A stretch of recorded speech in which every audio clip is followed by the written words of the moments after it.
Go for it. What's going on, everybody? Welcome to what's episode 4. Wow, we're so consistent. We're awesome. Yeah. We haven't actually putting it out there in the world yet, but that's episode, these are in the vault. Yeah. We're getting everything set up here, and I was super stoked for this episode here because we're here. Well, first of all, I'm Austin Preik. It's Delaney, bravo. We're here with Keary McCutchen. And he is, gosh, he's a lot of things. What are you? You are... Yeah, I hate hyphens because to me, hyphens are a sign of an amateur because nobody's good at everything, but apparently I am. My name's Keary McCutchen. Excuse me, drinking a lot of coffee. Keary McCutchen, I'm the founder and, I guess head instructor of Creative Veins Performing Arts here in Jacksonville, Florida. And I started out as a comic, then became an actor, then moved back here and saw that there really wasn't any kind of like legitimate place to train, and I wanted to stay sharp. It's like any other skill. If you don't use it, you lose it. So then we opened up this, and now I teach stand-up, teach acting. We just started doing improv a little bit ago. We had a screenwriting class for a little bit, but there's just not much of demand here for that. So we've been teaching and then producing several shows around the city, and we've grown quite a bit in it's 5 years since we've opened. So that's who I am. When you said improv, it was really hard for me not to be like, Agent Michael Scarn. That's why I hate improv. Really? Because of that it's because the way that people teach it and practice it. Yeah. Improv to me for a long time was like, if NASCAR is theater, improv is demolition derby. So you're not going to watch skill or ability, you're just going to see people crash, right? And I hated it. So we didn't teach it for a long time, and then we just kept getting so many people ask about it. I'm like, all right, fine, I'll teach it, but I'm going to teach it the way I think it ought to be, and not the way that I was taught or the way that I see it practiced. Because I think to me, art is about structure and order, right? Improv is basically taking chaos and creating order out of it. Hard to do. Yes, but you're really doing, it's like improv is short for improvisational theater. So you're doing theater, which means if you're going to do theater, you have to understand how to act, write, and direct, because you're doing all those things real time. And so a lot of people just go into improv with no understanding of any of them, and they just kind of just take chaos and make it into different chaos. So I'm like, there's no value in watching unskilled people in difficult situations, because they're always going to fail, they're always going to make a mess of it. But it is really compelling and really interesting to watch very skilled people be put in a position where the deck's stacked against them, and watch them figure it out and see them sometimes even be successful. That's amazing. So that's what I wanted to create, and that's how I approach it. You make me think of like kind of that hybrid, like the movies like Best in Show. Yes. Where it's scripted, but there's a lot of like improvisation. Sure, and those people are highly trained, highly skilled professionals. Yeah. And so I guess did a film, I don't know, maybe a few weeks ago, where the director's like, I want you to do some improv. And there were other people on set who weren't trained actors, because this was something that was filmed here, and that's usually the norm for Jacksonville. But the way that they would approach that is they would freeze up because they didn't know how to do any of those things. And so I ended up on the bad side. You have, when you're filming you have your schedule for the day. You're only allowed so much time to work on a shot because you have to get other shots. You have a deadline. You can't just film is a little bit more forgiving than television. Television is very we got to get this and move on. Where film gives you a little more time to play, and then theater, you have a lot of time to play. So what they'll tell you in the industry is TV makes you rich, film makes you famous, and theater makes you good. Okay? Ooh, quote that. It's not mine. If I say anything smart, it's probably stolen from someone else. What is it? Yeah, exactly, right? I totally lost my point. That's what it was. So anyway, but then the director wanted some things, and so I just kept trying different things, and we were having a lot of fun and playing with it. But it's sort of like it derailed the schedule because we were creating together, as opposed to someone else that's like, well, I don't know what to do. I don't have anything to create with, and it's like that comes from ability. And I don't know what your hobbies are, but I know that you're into jiu-jitsu, and what happens, like what rank are you now? Brown. Brown belt. Okay, good. So you'd be able to relate to this. When you first start learning jiu-jitsu, you learn techniques and you think in terms of techniques, but then you get to a level where you just think in terms of like movement and body position. Keary's black belt, by the way. Yeah. I'm a huge UFC fan, like huge. So I don't know any moves, but It's okay. I know the people. And even just to clarify, having a black belt, there are black belts, Yes. right? And then there are black belts. I'm a black belt here, not a black belt up here. And it's because I don't really do it as much and as hard and at the level that other people do, right? If there was a competition purple belt, they'd probably beat the crap out of me because they're like working every day. But my point is that you reach a point and you stop thinking in terms of techniques and you start thinking in terms of principles and concepts, right? And it's the same thing with like, all arts. You get to the point where you don't think in terms of like, you learn by teaching the steps, but then you sort of transcend that and then it becomes movement. I guess like dancing, like they teach you dancing, but when you're dancing, you're not going 1, 2, 3, 4, because that looks very wooden and unnatural. Yeah. You start from there and then you get to that point. That's how you dance. Yeah. Well, it's like the different mediums too. Like I'm really into makeup and I like do that on the side and stuff. So it's like, people are like, how do you make this $3 thing perform in this way? Or you just go and you can, lay somebody out or whatever it is. Like it's not just, you're not thinking, is that not the correct terminology? No, you're right. But you should talk about makeup because like that's something that people, I was telling Austin before we started, like the whole Dunning-Kruger effect, this psychological principle where the less you know about something, the smarter you think you are, and then as you learn more, you start to get in line, and then when you become an expert, it comes back up. So basically, experts and people who have absolutely no idea what they're talking about have the same level of confidence. Well, I have friends who are like, true. I have friends who are estheticians and work in that industry, and they're so much involved with like colors and shades and palettes and types of makeup and when to use it and skin types and hair and face shape and all this stuff that if you don't understand all of those things, you're just going to make a mess of it. And there's so many people who don't want to respect what it takes to be good at really anything. I want to be an influencer. That's the new thing. People are just like, shh, and they put it on. But the art of it. Well, but even an influencer, like the ones who are good at it, like that's a skill. Yeah. They're good at influencing people. I think what it really boils down to, and this is kind of funny because I feel like it relates to what you guys are talking about, like make it look easy, is what a lot of people I think are trying to do is they want to avoid work. Like, how can I get rich without working hard?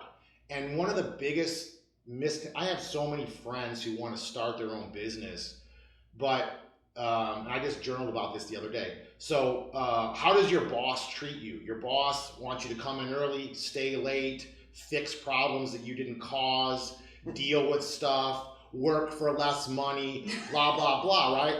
That's when you become your own boss. You do all of those things to yourself. And the only reason to become your own boss is not to be rich.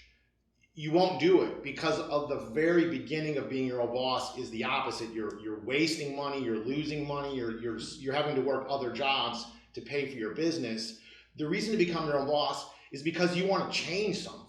You see a problem in the world and you want to make it better, and the people who succeed in business are the ones who are making other people's lives better. And anyone, I don't care how high they are up in whatever industry, that's how they succeeded in doing that. Now, I'll say make their lives better. That is measured by perception, right? So I can absolutely create a business that doesn't provide any actual value to anyone.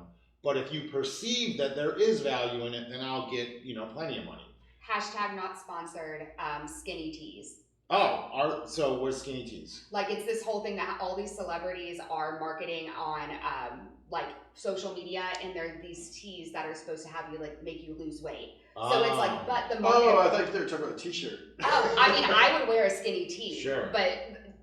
Or drink one, but yeah, that's what I was thinking. It's like diet. But skinny tea, it's like a skinny tea, and so if you market it correctly and you make it feel like it has value, I don't hear anybody who is really fit and putting in the work say that they got there by drinking skinny tea. Right. But again,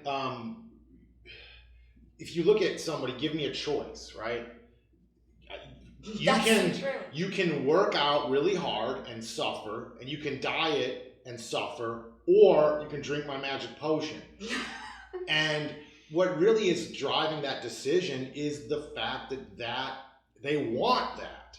And until you develop a certain level of maturity where you're like, no, the only way that you can ever get anything is through hard work, discipline, and sacrifice in whatever it is, you will always chase those things, because what they're really trying to do is avoid hard work, sacrifice, and discipline, because they see those things as bad and negative. Just talk about that in regard, I think maybe yesterday you posted something about how to spot a scam.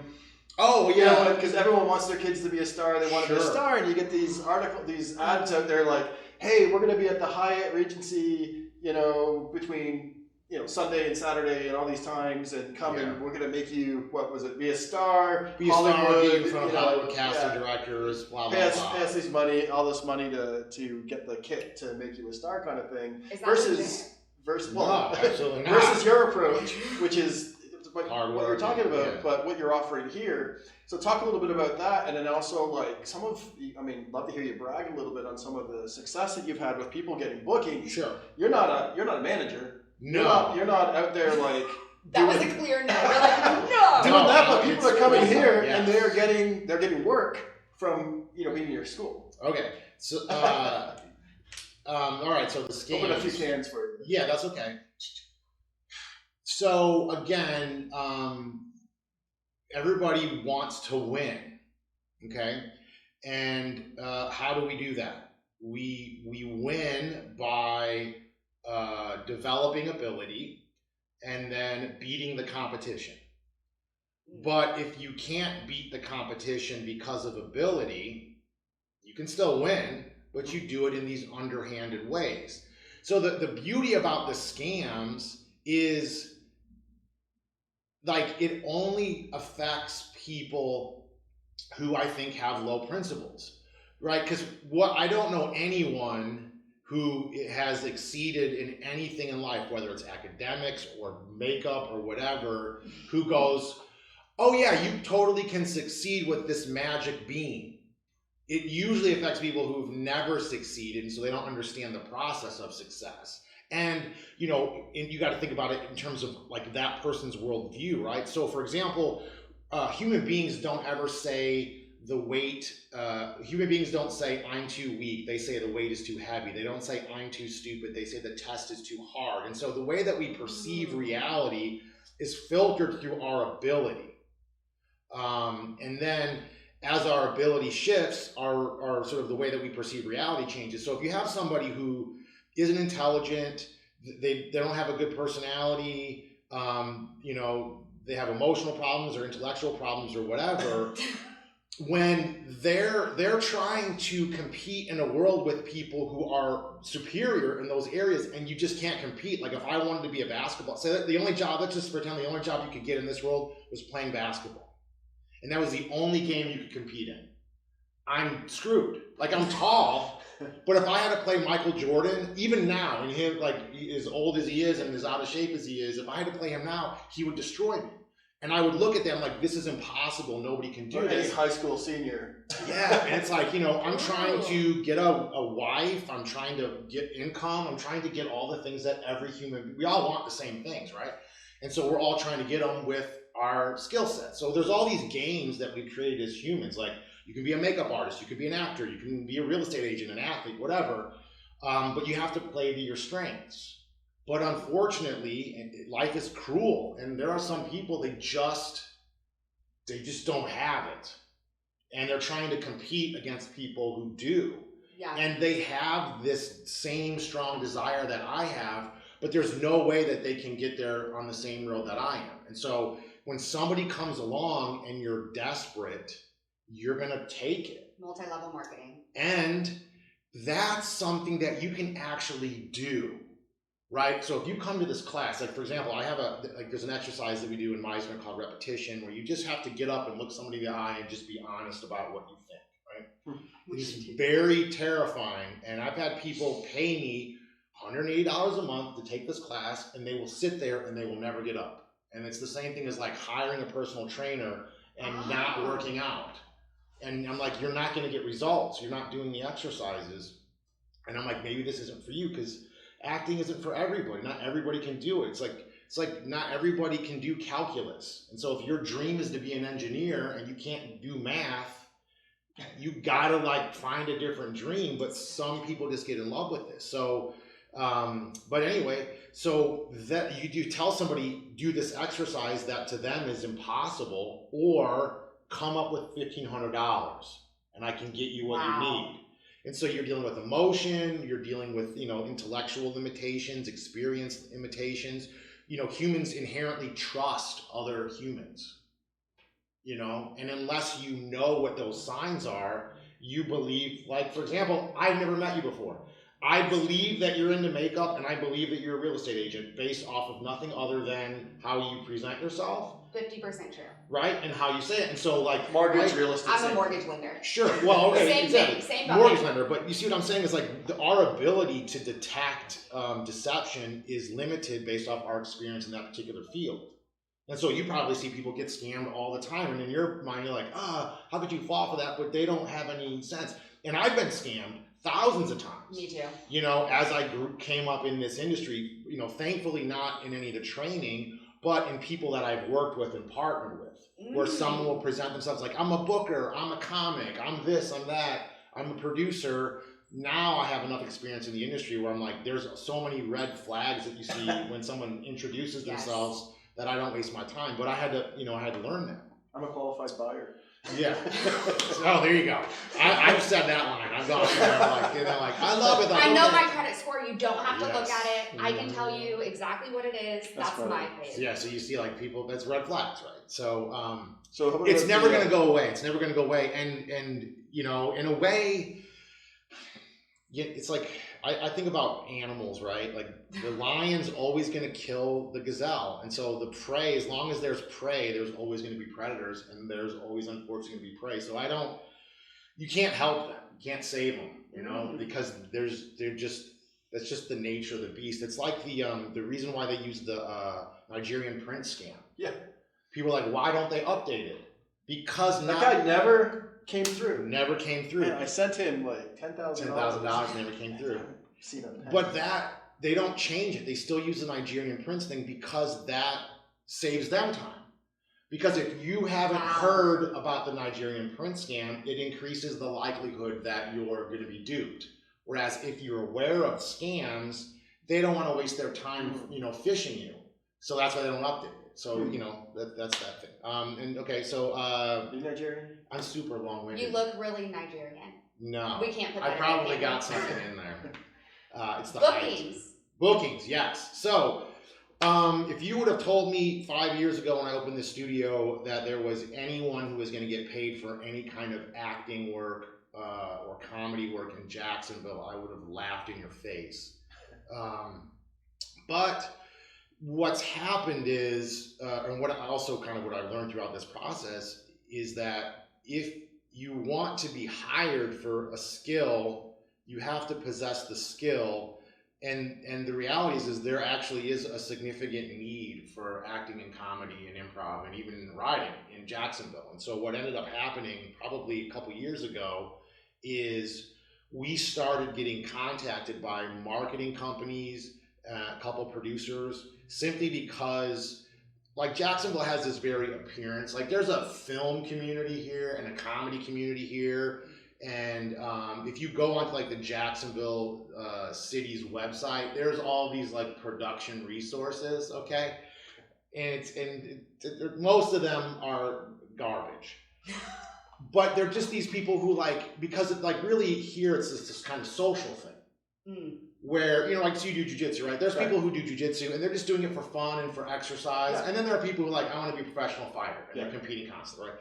Those are not, all jujitsu is not jujitsu, right? So there's a lot of casual, I like this for fun, but it becomes a part of their identity, right? They want to buy the Affliction t-shirt and, get all the bumper stickers on their truck, and they're terrible and they don't really work out, but they like that identity because it makes them feel a part of a group, Right. and it gives them value as a human being, because we're all doing that, right? We meet somebody else, we ask them like, what do you do, or who are you, and what do we tell them? We tell them all the stuff that we think makes us look cool. Oh, Yeah. I do this really interesting job, I have these really interesting hobbies, I do this, that, and the other.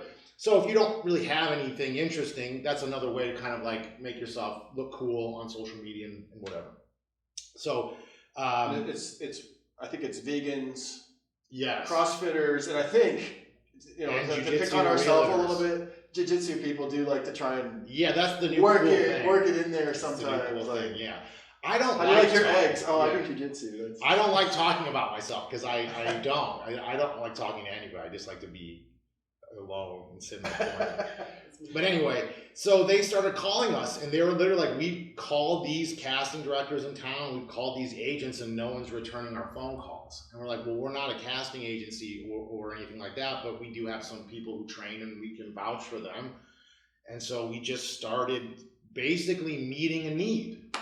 And so if someone comes to you with a problem and you solve their problem, they're going to always come back to you first because you are a trusted advisor now. They trust you. And then if somebody asks them, hey, I have this problem, how did you solve your problem? Who do you think they're going to say? They're going to tell them. And so just through word of mouth and, we have pretty high values and high standards here, and just making sure that we work at those standards and always try to provide value to everyone we work with. It's just happened organically. And I think last year or the year before COVID, we cast 2 feature films and probably like half a dozen commercials. And now we have a relationship with like Douglas Anderson and a few other local filmmakers. We just did something last week for a couple charities. It was like Canines for Heroes. The 70s, 70s party. So that was, again, they're just reaching out. They have a need. Like, hey, we need some actors to come out and do this. And, it's not anything glamorous. They're just dressing up in the 70s and acting like party guests. So we're outside this red rope and we're screaming and going crazy like we're trying to get in the club. But, because we train people at a certain degree, we're out there for an hour in the heat and everybody is giving 100% for that hour, to the point where, everyone's coming back outside of the party to do videos and stuff with us because, I felt like we were the most interesting thing there. That's so cool. But again, it's just like, you can look at there's that old cliche, there's no small actor, there's no small parts, just small actors. Huh. And I think that's true with any industry. The people who go, those details aren't important, they don't care. They don't love it. But when you love something, that you have that attention to detail and you want to make it as good as you possibly can, and you want to increase your ability so that you can make it better. And anyone who approaches life like that is gonna succeed somewhere. It's everyone looking for shortcuts and looking to not work are the ones who you're just not gonna achieve. And so I just think it's a natural byproduct. Whatever you do, if you put that level of detail and effort and intentionality into it, it's gonna be successful. You know what's funny is being a lender, I talked to somebody who was like, why does it take you, an extra 20 minutes on an initial pre-approval? He's like, I just run the credit and do it in my head. If it works, I send the pre-approval letter. My jaw dropped to the floor and I was like, but what about the realtor who's taking them there? What about those things? Like, you don't do the self-employed income calculation up front. You don't go through every tax return. Why? And he was like, because it's either going to work or it's not. Like, my mind could not wrap around that concept of just do it that way. And you do a ton of going out and doing pictures of everything. Like, there's just, when you love it, you put that extra effort in, I feel like. Right. Well, like I noticed recently, you sent a prequel or something like that to one of my buyers, and you included a video with it. Oh, it was explaining like a side by side versus quotes they had versus yours. I don't know. Most people don't know how to read that mortgage stuff, and so having a little video that you're going through on the screen sharing and explaining it side by side, that's huge. But anyways, He's approved. we don't care about us. Yeah, not about us. But It's principles, right? Those Right. principles That's what I was saying, transcend yeah. industry, Exactly. right? And I just saw something, it was a quote by Christian Bale, and he said, I love and I hate acting. He's like, if you're going to be good at something, you have to. Wait, you're not Christian Bale? No, I do get that a lot. and I've not capitalized on it. So that's why I'm here. I'm sorry. Can you repeat the quote again? Oh, the quote was you gotta like to be good at something. You have to love it and hate it. And you if you just love something, then you'll just imitate it and be a part of it. But if you also hate it, you'll want to change it and make it better. That's like my spouse. Yes. I want to fix him. I love him, but he's so many problems. If I just do this. Oh my gosh. Well, what you're really saying is you want to fix him to make you happier. There's nothing wrong with him. He's like, you're not making me happy enough. Do better. I'm actually have a bit that I've been working on tonight. It's about that. So I'm looking forward to making every woman in the club angry at me. But you know, those are the highlights, though. I do Sure. have a question for you. Yeah. So when you talk with somebody, do you have to know if they have talent, like, or skill? Yeah. Do you have to see them doing like what they're good at, or is it just a natural thing? Like, how do you detect people that you think are Sure. whatever? I don't look at. I don't believe in talent. I think that the way that I look at it is like comedy, acting, yada yada yada. It's a specialized skill, right? Okay. And any ability that we have as humans, we sort of develop just through our life and the way that we're dealing with life, right? Because when you're coming up, we're trying to get the things that we want and avoid the things that we don't want.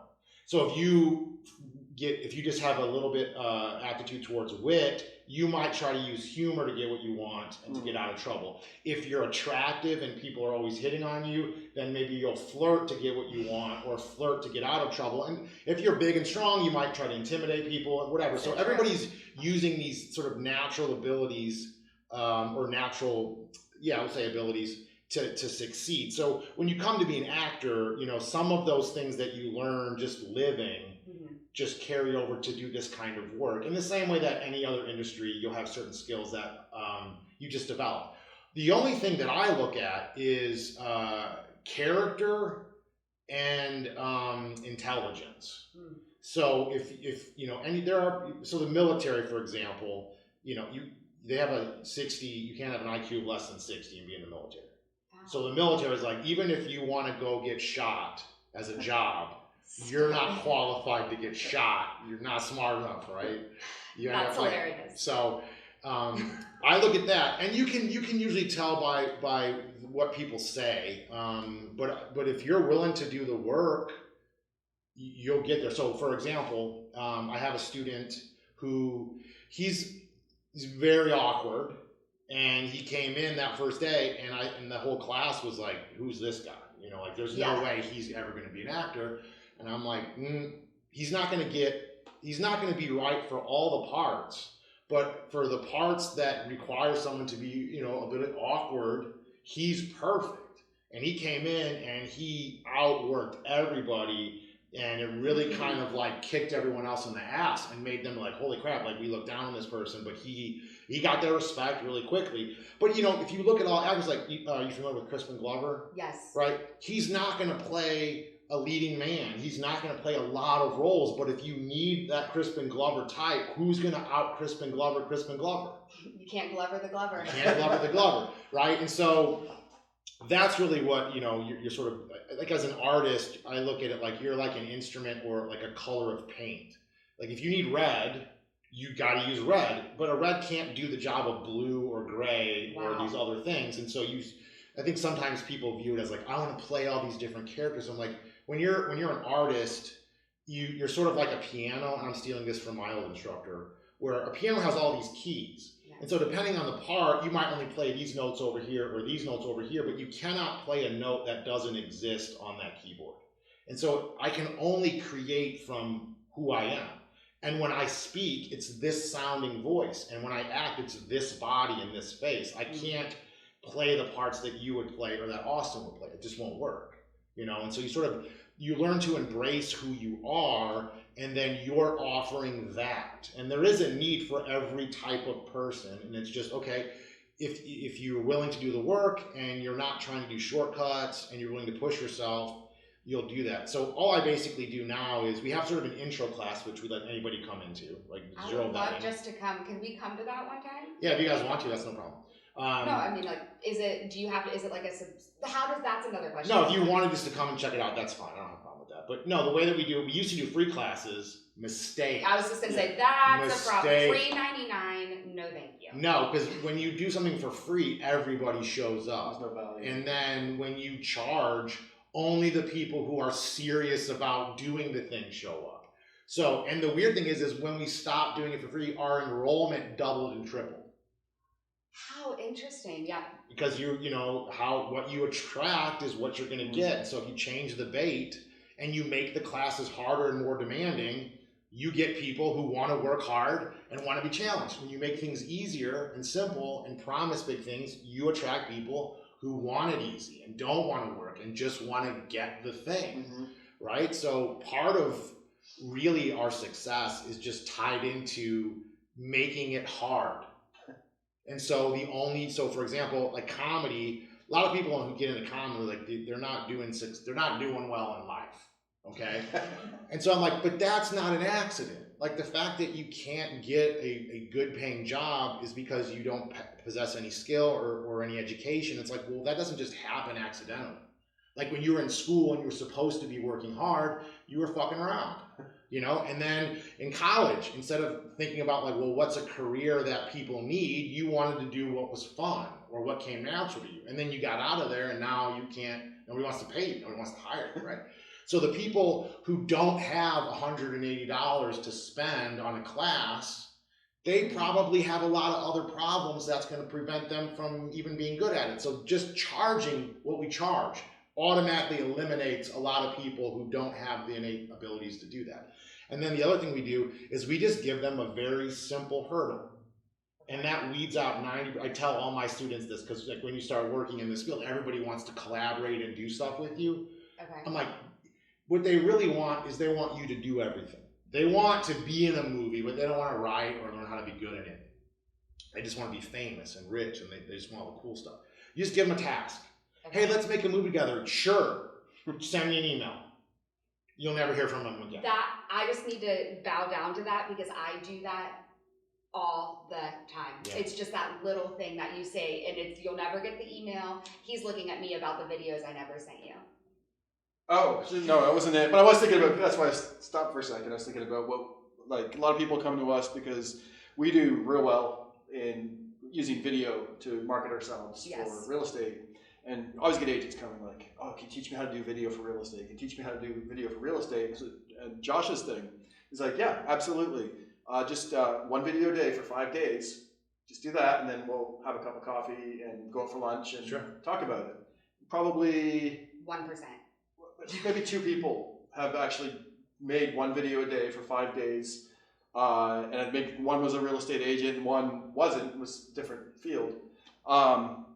And nobody wants to they just want the quick, like, easy, oh yeah, this is the secret. That's not really a secret if you're not going to do the work. Absolutely. Why take the time and share with people and have them do it? No, you're totally right. And so what we do for like, I don't teach any of the intro classes anymore. I still teach intro to comedy because nobody else can, but so I don't have to deal with most of the people that would just drive me nuts.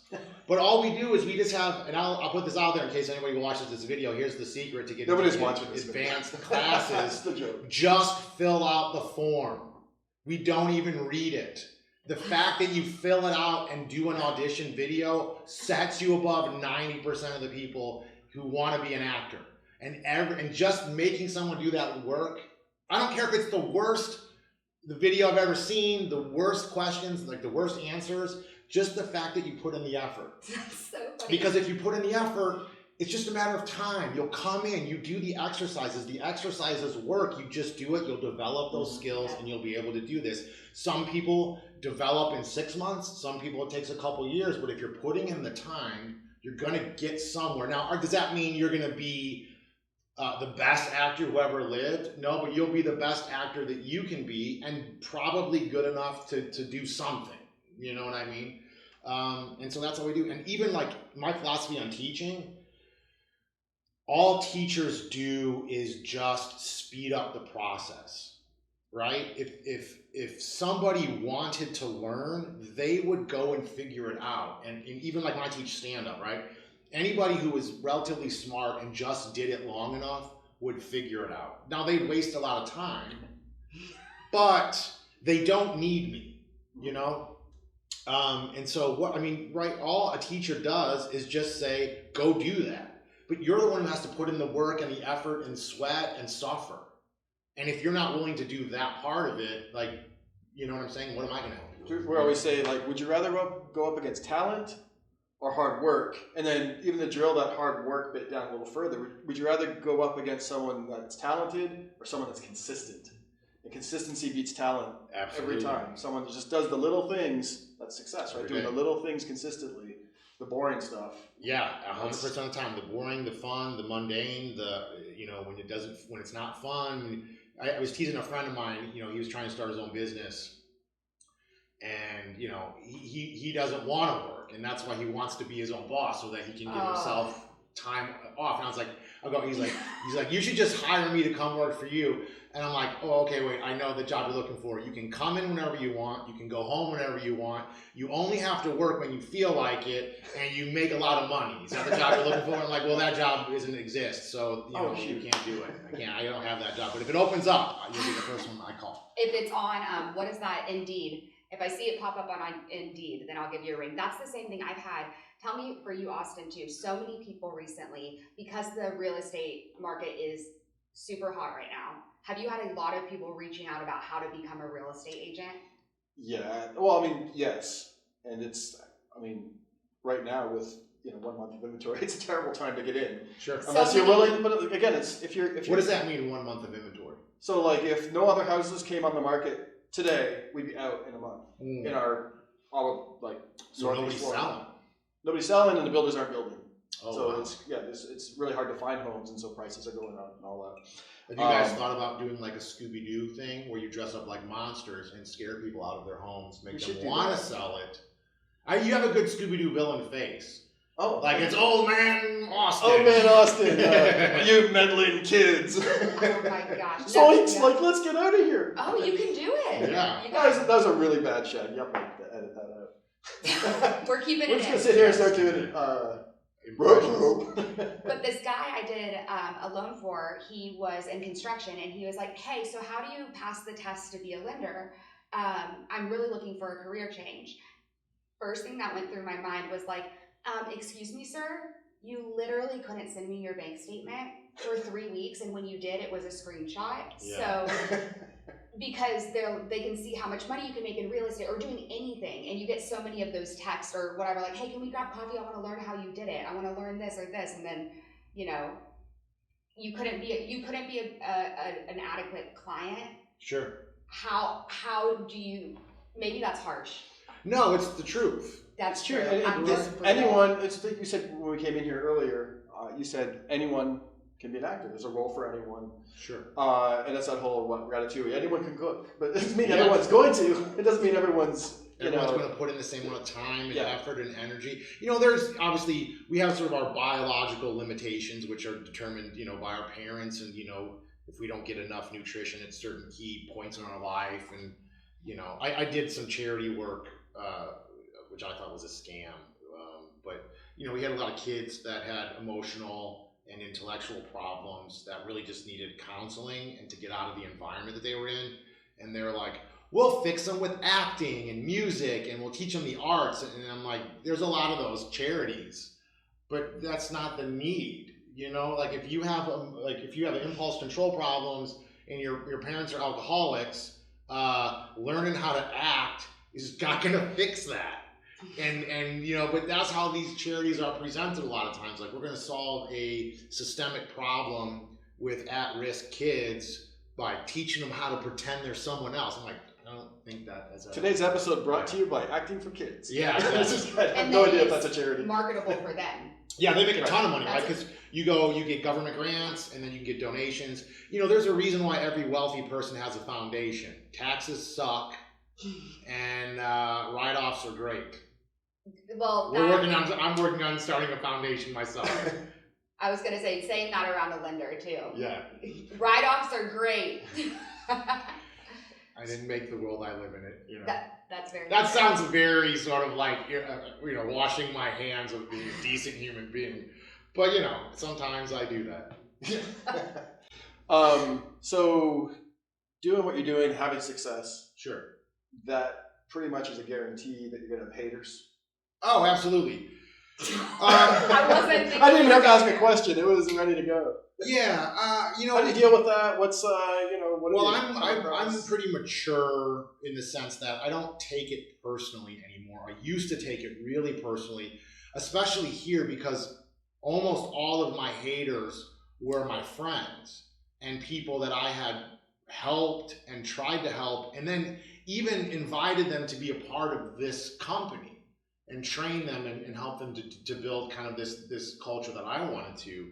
And it was not well received, and people would, they would make fun of me, and they'd make fun of the business, and sometimes they'd go on our page, our business page, and trash talk our posts. And then our students, because we didn't produce shows originally, we would just teach, and then they would go and be a part of these local shows, and then sometimes they would get blowback. So, for example, my very first stand-up comedy class, they went and did an open mic in town, and they crushed. And then after the show, all the local comics came up to them and were like, "Hey, where are you from?" And no, I'm from here. And they're like, "Well, how come we've never seen you do comedy? How long have you been doing comedy? You're really good. This is our first time." And then there was this that can't be, because you can't be good unless you've done this for 5-10 years, right? It's just their sort of view on the way the world works. And so then every time they would go, they'd be like, "Oh, these are Keary's disciples," and blah, blah, blah. And it was hard for me because you have these people who are working really hard to get good at something, and they have done a good job. And then they want to be a part of a community, and the community is ostracizing them. Why? For doing a good job, for doing hard work, for being better than them is really what it is. And so that's perceived as a threat. Because if you've been doing something for 10 years and somebody comes along who's only been doing it for a couple months and is embarrassing you, that is an attack. You feel threatened, and so they have to defend themselves. And that's kind of really what the argument always boils down to, at least now. Right now, we just sort of you're either going to be professional or you're not. Mm-hmm. And so when you have a standard, you immediately exclude everyone who's unwilling to meet that standard. You got to be this tall to ride. If you're not that tall, you can complain that the laws are unfair about height regulation and that science proves that you don't necessarily have to be that tall, which is what people will do, right? So it's basically when you say you're not good enough for this, then it's these guys are mean, these guys are cruel, these guys only care about money, or they blah blah blah. I'm money is important. That's how we measure value as a society. If you only care about money, then you don't care about value. But money is not inherently wrong, right? So that said, we try to just ignore it. I don't really care about haters because the reality is who listens to them? If you're some loser that's not succeeding in anything in life, all of your friends are also going to be losers.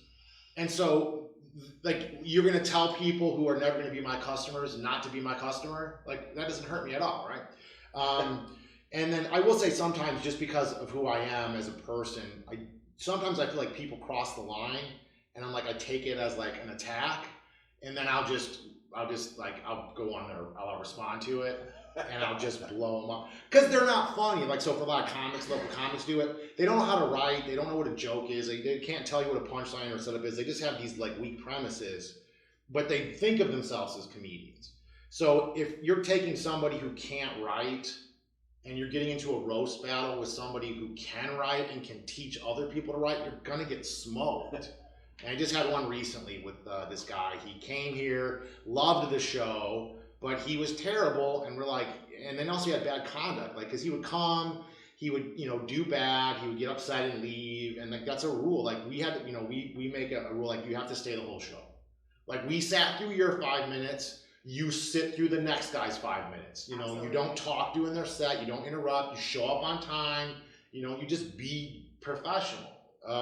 And people who don't want to do that, I'm just go. If you're not going to be a professional with your behavior, you're not going to go anywhere in life, because you have to show up on time, you have to be punctual, you have to deliver. And if you're not going to do that at an open mic, you're never going to just turn it on one day. So we just blacklist people, can't sign up anymore to be on our show, go do your own thing. So we got really upset about it, and then posted some stuff saying that we were a cult and doing all this stuff. Whoa. So what happens? You just got your nonprofit. Sure, yeah. Well, what happens is people will accuse you of X, Y, and Z, right? You're this, you're that, you're the other thing.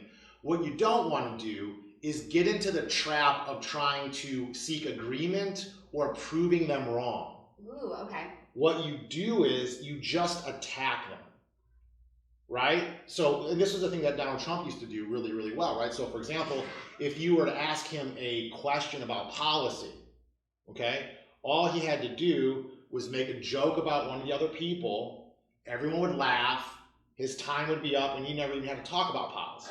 And so you destroy the person, but you don't have to get into it. So I just went after him, you know, and so I took what he said and I made jokes about it and just roasted him.